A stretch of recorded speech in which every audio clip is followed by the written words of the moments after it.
Oh my goodness, editing this video has been a real pain. Hi, I'm Greg from ZE Partner. Today's video follows on from two previous videos in a series. In today's video, we'll be creating an invoice automatically from the subform on our deal. We will also learn how to email the quote from our previous video to the client, and then how to automatically create the invoice once the client has accepted that quote.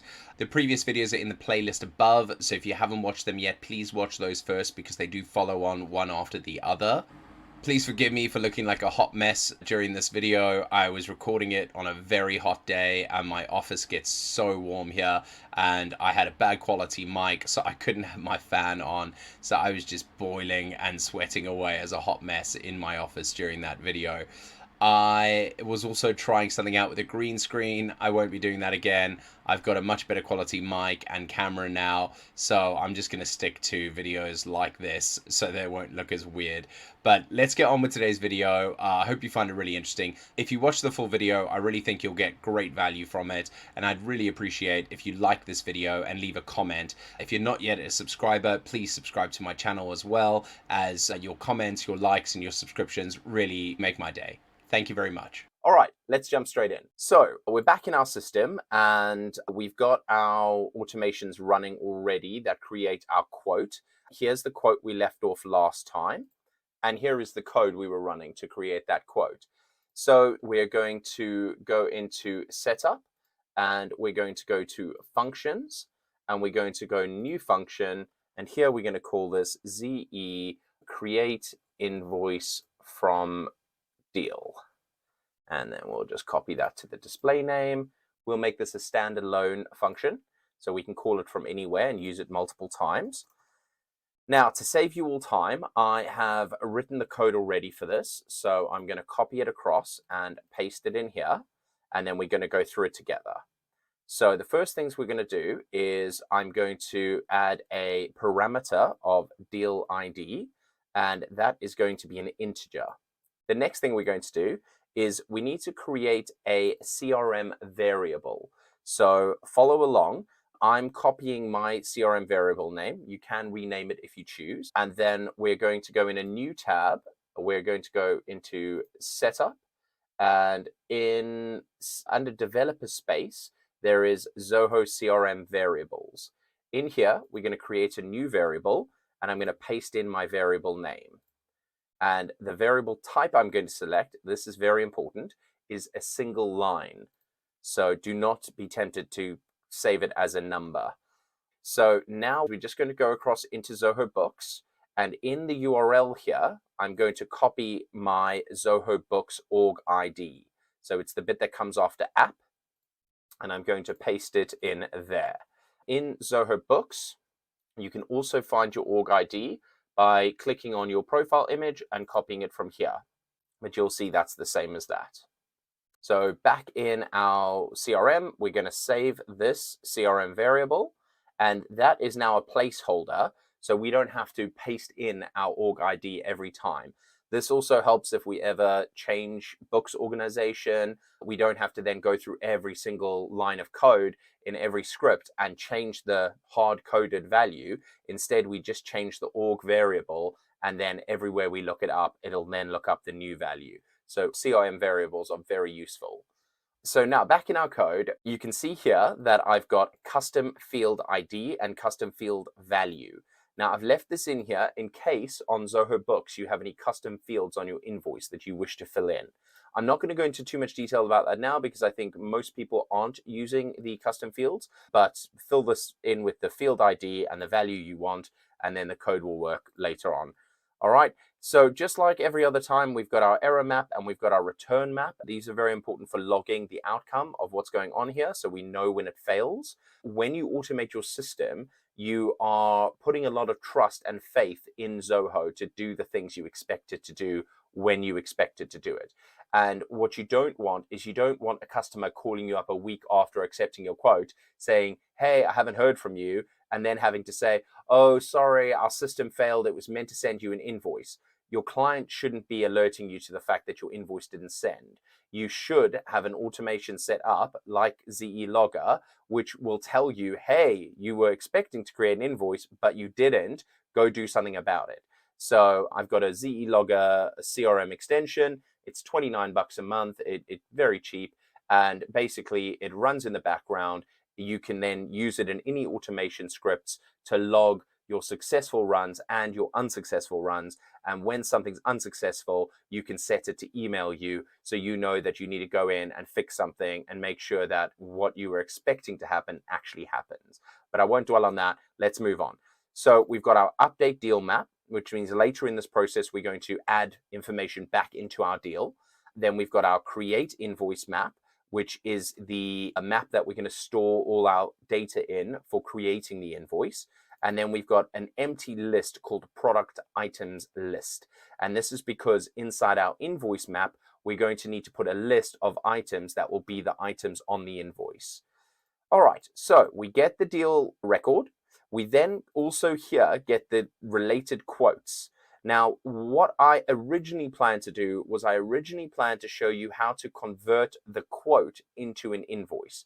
But when I was going through my code base to find, snippets of this code to prepare for today's lesson, I realized that everywhere I've built this automation, we're creating the invoice off of the latest information on the deal, as opposed to the quote itself. Now, for some of my client systems, we have that the quote automatically updates itself every time you edit the deal. And so the quote is always, matching the deal. But I thought it was more important to teach you guys how to make the invoice directly from the data that's on the deal. Now, if you do want to make the invoice from the data that's on the quote, in case they're different, then you would use this here, this related quotes. And all you would do is you would say, if related quotes is empty equals false, so it's not empty, then quote record equals related quotes list dot get 0. Computers start counting at 0. So 0 means 1, okay? And then we would use everywhere else now that we use the deal record, we would instead use the quote record. And then in your API names, so here's my deal API names, and you see these are the fields we're using here from our subform on our deal. All you would do is you would change this to quotes, and there would be some differences here. So list price, for example, in our deal, this is called a unit price, but here it's called list price. Otherwise, product name is the same, quantity is the same, and description is the same. So the only thing you'd really need to change is this list price. But otherwise, hopefully you're going to follow along and you're going to stick with the deal module. So I'm going to comment all of this out because we don't actually need that anymore. So the next thing we have is we get the total from our subform. So if we go up here on our deal and we look at our subform, we have a formula field here that we learned in lesson 1 how to make. And this field is just called total. And so all we're doing is we're bringing in that value from the total. Now you'll see I've got a little bit of a safety check here where I'm saying if the deal subform total is less than 50, so $50 or £50 or whatever currency you work in, if it's less than 50, then put an error out saying that the subtotal amount or the subform total amount is below $50, and then include the deal record so we can check what's going on there with the deal. But we should be able to set a limit at our business as to what's the lowest value invoice we're ever going to create. And then if we try to automatically create invoices that are less than that figure, then we want to not go ahead with that because it's most likely an accident or a mistake. The next thing we've got is we get the closing date off the deal. So this is a system field that Zoho puts in place on every deal. I'm just using that because this is a sample system and I don't have any real data in here. But you might have project start date, expected project completion date. You might have all sorts of date fields, and you might want to choose one of those fields to be your invoice due date. But I'm just using the closing date. Again, a little safety check here, just to check that the invoice date is not empty. So I'm saying if the invoice date is in the past, so in other words, it's less than the current date, then set the invoice date as today's date because you can't create an invoice with a date in the past. And then we're going to say else, just set the invoice due date to the closing date. And if the closing date is empty, then just set it to the current date. Next, we get the deal name, and we're just going to use that as our invoice subject. And then here we've got the deal account mini record. So that is the data that's inside the field of account name on our deal. So that includes the name key with the value of the name of the account, and the ID key with the value of the account ID to the account record. So we say, get the deal account mini record, and then check that it's not empty. If it is empty, record an error. Otherwise, set the variable CRM account record ID as the deal account mini record.getJSON ID. Now we do the same here for the contact. I won't go through it again because it's the exact same process. The next thing is the products and services list. Now this is the subform basically. And like we did in the last lesson, we go into API names, we open up our deals, and then here we can see products and services subform. And so that's the API name to get the list. So then we check that the list is not empty. And then we say for every CRM item inside that list, get the quantity. So CRM item quantity. And then we say CRM item.getJSON quantity. And then we check that the quantity is not equal to 0 or not equal to null. If it is, we default the quantity to 1, similar to the way we did with quotes. Then we've got the unit price. Again, we get that from the item. Now, the thing with the unit price is we also may want to run a check on the unit price. So here we might want to say if unit price is less than, I don't know, $5, then error map low value item.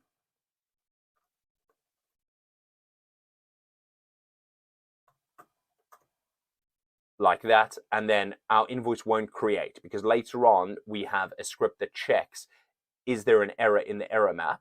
If so, do not create the invoice. But I'm not going to put this on here because for a lot of you, you might have low value items. You might just sell a lot of them, or you might have some small little add-on, extra USB cable, or, whatever it might be. So you've got to think carefully before you put things like that in. Anyway, so we've got the description. Now we're getting the description from the subform.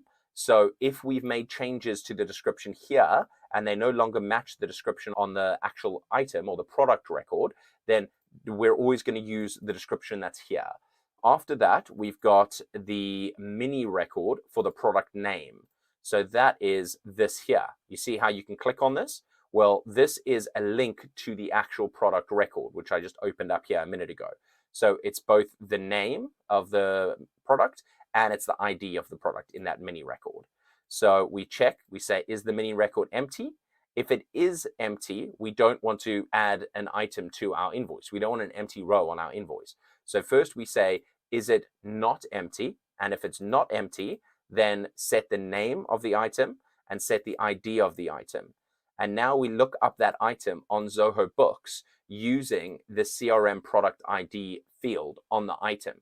So for this to work, we're going to need to use the integration between Zoho CRM and Zoho Books. I'll show you how to set that up just in case it's not very clear and you haven't done it yet. But that's actually really important for this. So let's stop here and let's go do that quickly. So if we go to CRM and we go to Setup, and over here, Zoho under Marketplace. So we click on Zoho, and then one of these options, they're always in a different order, which is so weird, but one of the options is Zoho Finance Suite. So if you click on Manage, and then you can see that I've already set mine up, but it's this here. It's this invoices, quotes, sales orders, and purchase orders. Now, you may see some problems enabling this. It may tell you it can't enable it. And that's if you've hidden the quotes module or you've hidden the products module. So just be careful. You may have customized your way out of being able to use this. But it's very, very valuable to have this connection to Zoho Books. So what I recommend you do is if you can't work it out on your own, contact Zoho support. They're excellent. A lot of people complain about them. I don't know why. I've always found them to be excellent. I prefer to use the chat with us option. And I feel like as long as you can be clear with what the problem is and what you're looking for, then they can usually help you. So anyway, once you've enabled this, make sure that you've got your account and contact sync on, and that you've got your vendor sync and your product sync. These three must be active. You must be able to see the green active here for each of them. Otherwise, this script that I'm teaching you how to write is not going to be able to work because it leverages this built-in functionality. So back to the code. We fetch the item from Zoho Books by its CRM product ID. In CRM, we have a database of our products, and that database of products is synced with a separate database of products on Zoho Books. So they are two separate databases of two separate things, but they are kept in sync with each other. Now, when we're creating a Zoho Books invoice, we can't use the ID of the products from Zoho CRM because Zoho Books is going to be like, what's this? This is not an ID for one of my products. So we have to use the Zoho CRM ID to find its matching product on Zoho Books. And then we use the ID from the matching product on Zoho Books to create our invoice. So you don't have to worry about it. I'm just explaining how it works, but I'm giving you all the code and it does a great job finding those items and setting everything right. I won't go into too much more detail about this because it's kind of a cut and paste job for you there. It's doing some checking, it's making sure everything's working as it should be. And then if we get the books item record ID, which is what we're expecting to get, then we create a product item map. We put the item ID, which is the books item record ID. We put our unit price, which is coming from our CRM subform, this unit price here. And we put our item quantity, again, from the CRM, and our description, again, from the CRM. So the invoice is going to match this section exactly, and that's what we want. All right? And then at that point, once it's created that map, it adds that map to the items list. And now because this is a for each function, so it might run on 10 products in a row, these item names and the product item map and all these different variables here will be overwritten each time we run through that for each loop. But what won't be overwritten is our list. So our list is like keeping track of where we got to last time by adding another section to the list of the important data we need. So it's really cool. All right, and then we've got all of our error checking. So each time we have an if statement, we have an else statement that says, if everything's good, crack on. If else, it didn't work, there was a problem, then let's record that in our error map so we know what happened. And we want to give descriptive errors here, like it's null, or there were no items found, the list is empty, specific item wasn't found, so that when you're going through your error logs, trying to work out what happened, it makes it a hell of a lot easier for you if you can look exactly at where the script failed and what the failure was, and then you include things like the books record or the list to give you further insight into why it went wrong. Often I can look and within a few seconds I'm like, that's why, because the log is so good. The next thing we need to do is we need to find out who is our books customer, because we know who the account is on Zoho CRM and we know who the contact is, but we don't know who the books customer is. Now, I'm going to do this in a way for people who are creating their invoices based on the CRM account, because that is the most common way to do it and it's the best practice way. If you took bad advice, or maybe you just set it up yourself and you didn't realize, and your system runs off of the contact, so the contact syncs to Zoho Books, and then the person receives an invoice based on their contact, then you need to make some slight changes to this code here. Not going to go through it now. Leave a comment if you need help with that, but we can change a few lines and it'll work for you. But this is based on the account. So what we're doing is, instead of just looking up the Zoho Books customer ID that matches our CRM account ID, we're syncing the latest data from our CRM account record to Zoho Books. So if you've just created this account, this script will still work. You won't have to wait the 2 hours for Zoho Books to sync, which is really useful.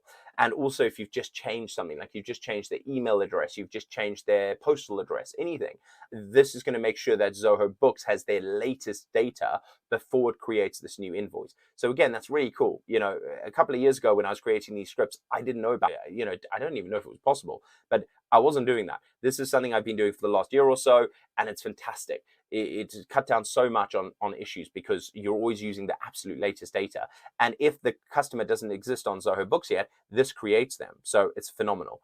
Anyway, so this script here goes and gets the customer on Zoho Books, creates them if they're not there, updates them if necessary, and returns to us a Books customer ID.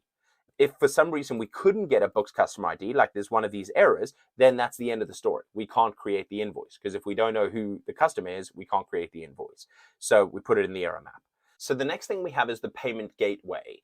Now, because this is my demo account and I don't actually use this Zoho Books account with any real bank accounts, I don't have any payment gateways set up.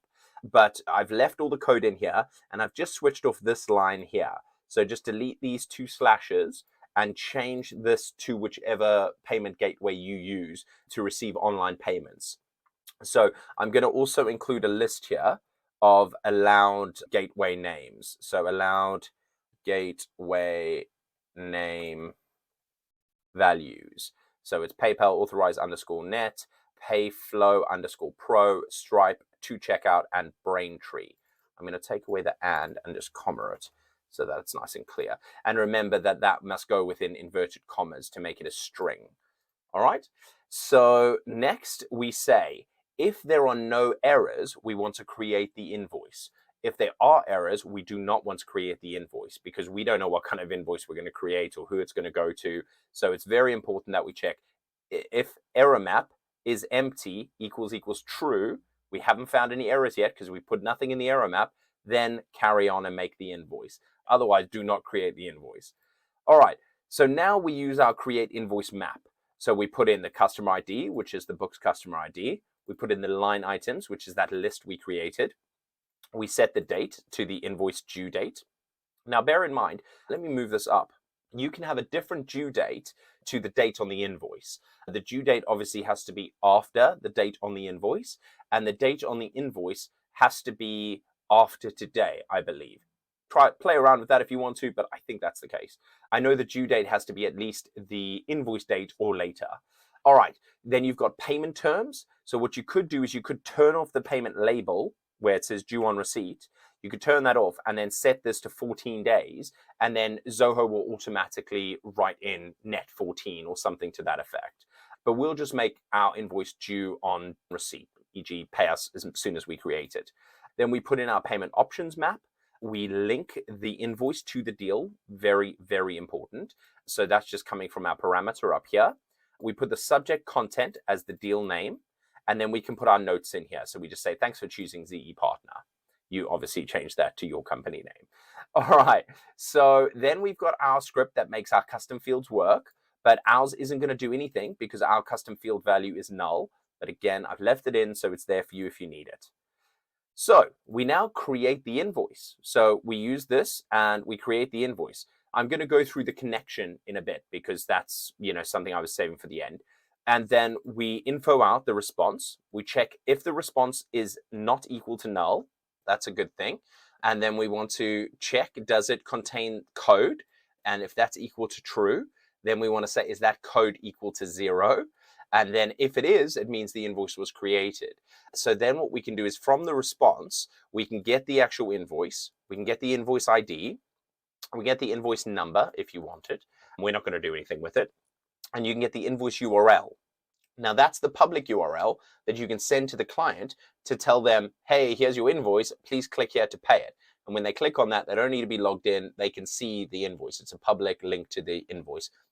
So that's really useful. So then we add to our return map that's invoice success, and we put the whole response of creating the invoice. And then we also want to put the URL in there in case we need that for something. At this point, it's probably a good idea as well to put in the invoice ID, because in the script that you call this from, you may want to do something with it. So we'll just copy that and do that. There we go.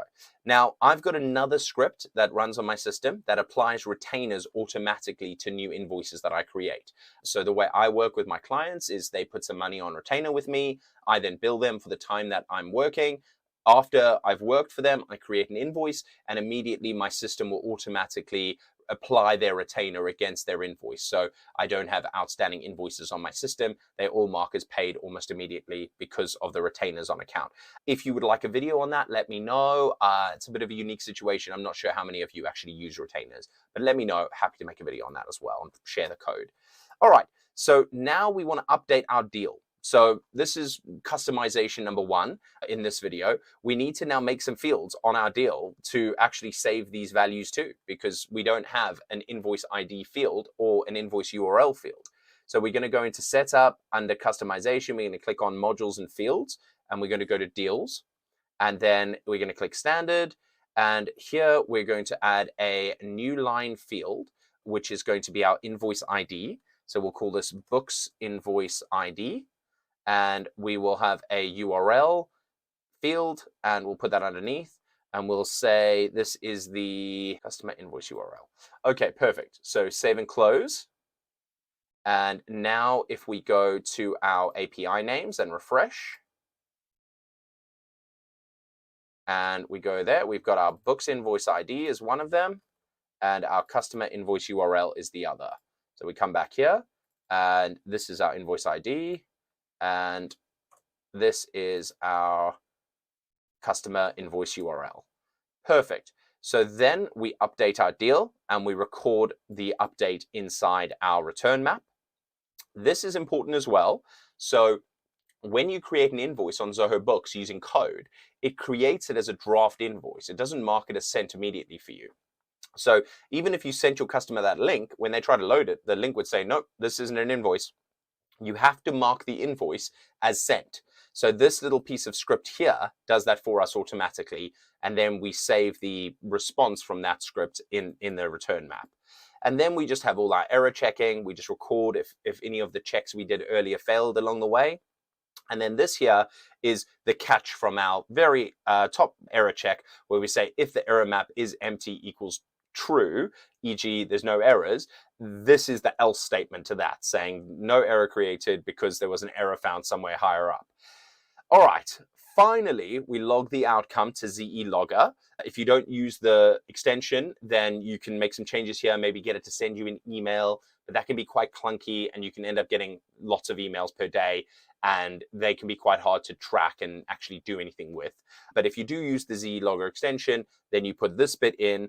If you don't have the ZE Logger extension installed, then you won't actually be able to save your script with this text in place. So you'll have to delete this bit, or at least comment it out, by selecting it all and then hitting Control /, and then that will actually stop the system checking, do we have the ZE Logger extension installed?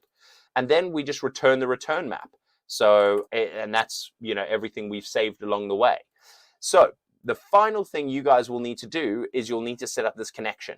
So you'll see I've got a connection here called ZE All, and we're going to create a new connection called ZE Books, and that's the one you guys are going to use for your systems. So we go to Setup, under Developer Space, we click on Connections, and then here we say Create Connection, and here we just want to search for Books, and then select Zoho Books.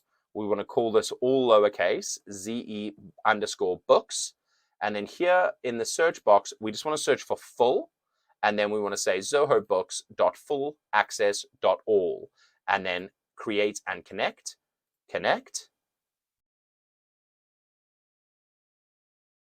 And now it's using a connection through Zoho Flow, but it's going to do it. And then now it's done.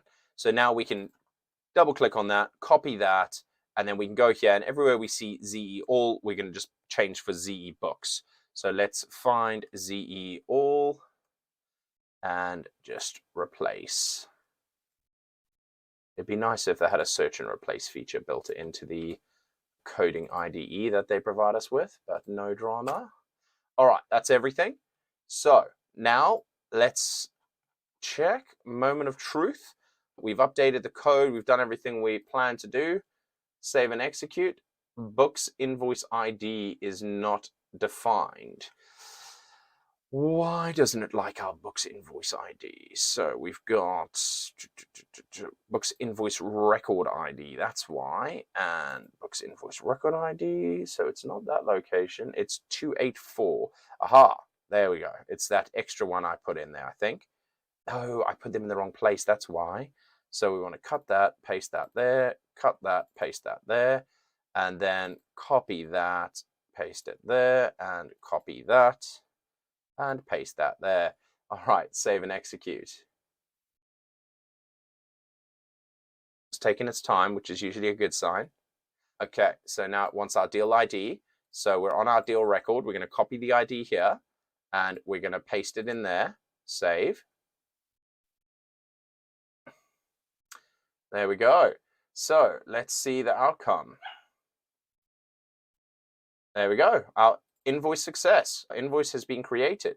So what I'm going to do is I'm going to save this to my clipboard. Save. And now what we'll do is we'll go to our blueprint, just like we did in the last lesson. When we automated the process of creating the quote, we're going to also add to our blueprint the process of creating the invoice. So let's go to our deals blueprint. And here under quote accepted, you'll see we've already got an action set up to create a client portal. That's for my client portal extension. So what we'll do is we'll change this. So here we'll say, actually, let's just take this off because we'll put that in at a different stage. So we'll take that off and we'll go custom actions. And this we'll call ZE BP for blueprint, create deal invoice. And then here, just like we did in the last lesson, we'll say response equals standalone dot, and then we need that. And then here we need our deal ID. So we just bring that in like we usually do.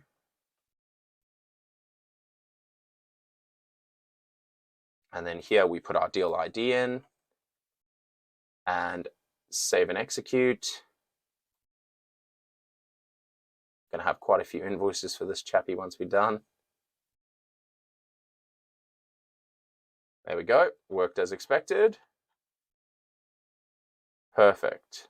Invoice created. All right, save.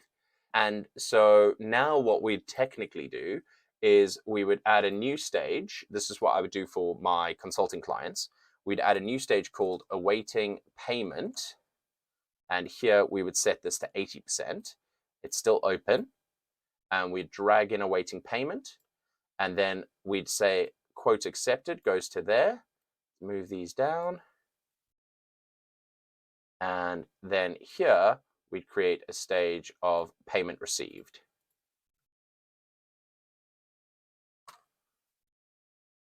All right. And now what you can do is if you've got a hierarchical organization, you can make it so only managers or only the owner can click the payment received button. You can also make this an automatic transition, not in the traditional sense, not here where it's when we were creating it, when it said, make this an automatic transition, but you can actually make the transition automatically move forward based on Zoho Books. So that's something I've set up for a lot of my clients. So whenever Zoho Books receives a payment, we run scripts on Zoho Books to look for any deals that are linked to that invoice. And then we mark them as paid if the invoice is fully paid. And then we move to the next step in the process.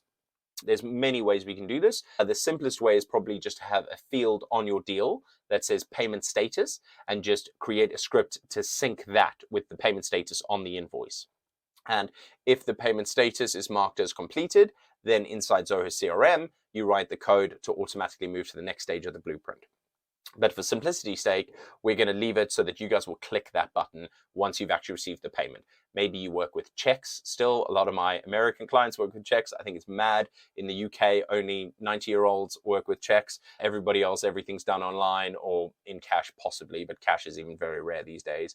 All right. And then once we've marked that payment has been received, this system is set up to then create a client portal for the customer. So we'll move that script onto here.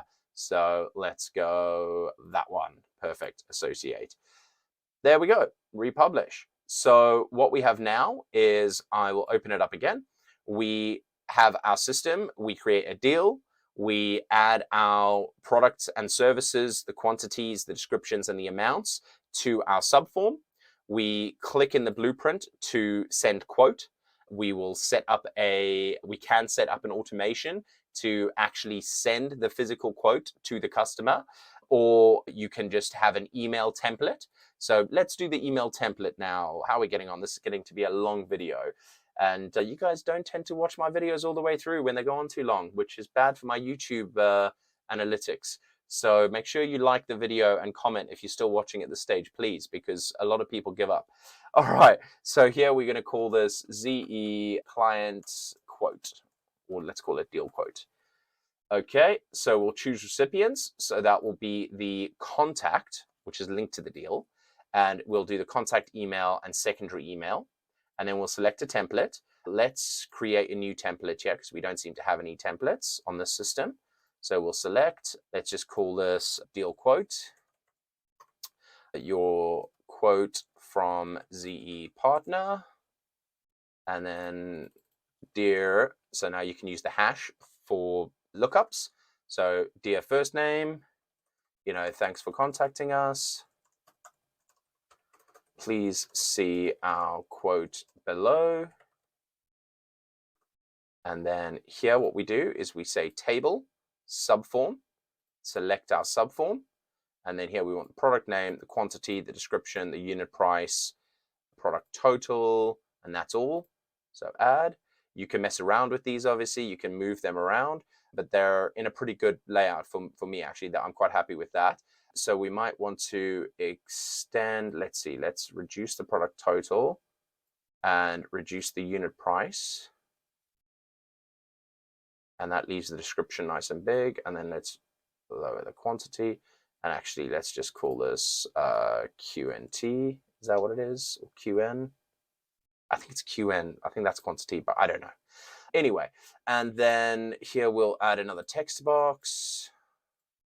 And we'll say, if you would like to proceed with the above quote, please reply to this email to let us know.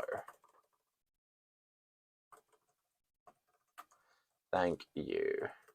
Kind regards, deal owner. So it'll be first name, deal owner first name, and then I like to do first name, last name, and then org name, but I'll just hard code that to ZE partner. All right, and then these are bold and italic. Perfect. It's a very small font, so we'll make the text 12. And you can do whatever formatting you like. Obviously, you can change the size, the color, put your header above here. I'm a big fan in having a header image. I think it adds an extra sense of professionalism. There we go. And then we just move that to the top. Perfect. And then something else you might like to do is just put some spaces in just to keep everything looking nice. There we go. Save. So that now is the automation of our quote process. Actually, we don't want that to go in there. We want that to go in there. Save. And if we go back here, refresh, deal quote, and you can choose who you send it from. I'm going to send it from our organization team, which is that one there, and done. So now what we do is we create the physical quote PDF, but we don't email that to them because that's a bit more of a headache. It is possible. Contact me if you want help doing that, but we're just going to send them the subform in an email because that's super easy. And we've just done that now in the space of a couple of minutes. Customer replies, says, yes, thanks, I'd like to go ahead. You click quote accepted. When you click quote accepted, we automatically create the invoice. Now, what we won't do is we won't put an email in here to send the invoice to the client when you click quote accepted, because Zoho Books is going to take 10, 20 seconds to create that invoice and save the invoice URL to the system. So if we set up an email on that transition to send them the email with a link to the invoice will be empty. So what we do there is we create a workflow rule that watches the invoice URL field, and when it changes, then you run the workflow, and that workflow emails the client. I'm not going to do that now because this video has gone on way too long, but it's super easy, and I've just explained the whole process. Okay, they pay, click payment received, then ZE portal starts up, sends them their client portal with all the preloaded items and data that we need from them. They complete all that. ZE Portals tells us that it's all finished, and that updates it to closed won, and that's the deal done. So that is automating the whole process for you. Obviously, this is a simple process. You might have a business that has more complicated steps involved, but this teaches you the foundation. This teaches you what you need to know in order to set everything else up for yourself. Any questions, please let me know. I'm available for consulting if you want to hire me to help you do this on your own system. Or, if you've got questions, leave them in the comments below on YouTube. Otherwise, just leave a nice comment and say, thanks for the video. That honestly makes my day when I get one of those. And like the video and subscribe to my channel if you haven't already subscribed.